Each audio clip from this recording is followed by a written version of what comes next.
تو نبی نے تو اپنے لیے یہ لائف اسٹائل منتخب کیا ہے. کیوں کیا؟ یہ شریعت میں اس کا حکم نہیں ہے. اگر حکم ہوتا تو سب صحابہ کو آپ اسی طرز زندگی کا حکم دیتے, یہ اسلام کا حکم ہوتا. کچھ چیزیں پیغمبر کے ساتھ خاص ہیں, اس میں ہمیں نبی کو فالو کرنے کا حکم نہیں ہے, بلکہ اجازت بھی نہیں ہے کہ ہم نبی کو فالو کریں. کیا مطلب؟ کچھ چیزیں نبی کے ساتھ خاص ہیں. ہم روزہ رکھتے ہیں صبح صادق سے لے کے غروب آفتاب تک, سورج غروب ہوتے ہی ہم پر لازم ہے کہ ہم افطار میں جلدی کریں, مگر نبی نے تو 24 گھنٹے کا روزہ رکھا ہے. صحابہ نے بھی رکھنا شروع کر دیا, آپ نے صحابہ کو منع کیا, فرمایا یہ حدیث کا مفہوم کہ یہ میرے ساتھ خاص ہے, تمہیں اس کی اجازت بولو نا نہیں ہے. کچھ چیزیں اللہ نے نبی کے ساتھ خاص رکھی ہیں. 4 سے زیادہ شادیوں کی اجازت کس کو تھی؟ پیغمبر کو تھی. ہمیں اور آپ کو ہے نہیں, اس میں حکمتیں تھیں, مصلحتیں تھیں, اللہ نے آپ کو اجازت دی.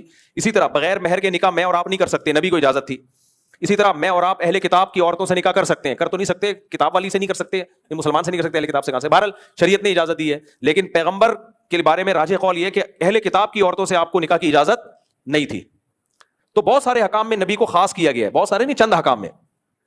تو انہی میں ایک یہ حکم بھی ہے کہ نبی کا نیند سے نبی کا وضو نہیں ٹوٹتا. ہم اور آپ سو جائیں تو وضو ٹوٹ جاتا ہے ہمارا.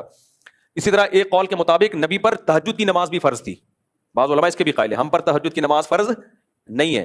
نبی کے لیے صدقہ لینا کیا تھا؟ حرام تھا. نبی کے لیے زکوٰۃ یا جو صدقات واجبہ ہوتے ہیں نبی کے لیے بھی اور نبی کی آل و اولاد کے لیے بھی. میرے اور آپ اگر غریب ہو جائیں تو حرام ہے ہمارے لیے. بہت سے غریب تو چلی اسی پر ہیں, کیا خیال ہے؟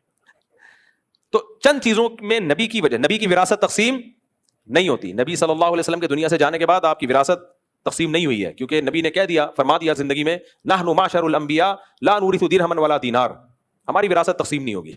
تمام پیغمبروں کے ساتھ ایسا ہی ہے. کیوں؟ کہ نبی کی وراثت علم ہے بھائی, علم بس.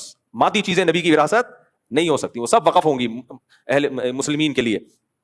تو یہ سارے احکام میں اللہ نے پیغمبر کو خاص کیا. تو اسی طرح یاد رکھو, نبی صلی اللہ علیہ وسلم کی خواہش پہ اللہ نے آپ کے لیے جس زندگی کا انتخاب کیا, اور اصل میں خواہش بھی اللہ نے ہی ڈالی نا آپ کے دل میں, وہ تھی غربت والی زندگی. یہ سلیکشن تھی پیغمبر کی کہ اے اللہ میں مسکین ہی رہوں گا اور مسکینوں میں ہی میرا حشر ہوگا. تو یہ خاصیت ہے کس کی؟ پیغمبر کی. اور یہ اتنی سخت نبی کی, یہ نبی نے اس پر عمل کیا ہے کہ آپ نے جو آپ کے نکاح میں بیویاں آئیں ان کو بھی کہہ دیا کہ اللہ نے ہمارے لیے جو طرز حیات پسند کیا ہے نا وہ مسکینی اور غربت والا ہی ہے. سلیمان علیہ السلام کے لیے کون سا پسند کیا اللہ نے؟ غربت والا, دولت والا؟ دولت والا, بادشاہت والا. سمجھ رہے ہو کہ نہیں سمجھ رہے؟ اتنی دولت, اور وہ بھی سلیمان علیہ السلام کی سلیکشن تھی. ربی حبلی ملکا لا ینبغی لأحد من بعدی, اے اللہ ایسی اسٹیٹ چاہیے, ایسی حکومت چاہیے, ایسی بادشاہت چاہیے, میرے بعد کسی کو ملنا تو دور کی بات, کسی کے لائق ہی نہ ہو وہ.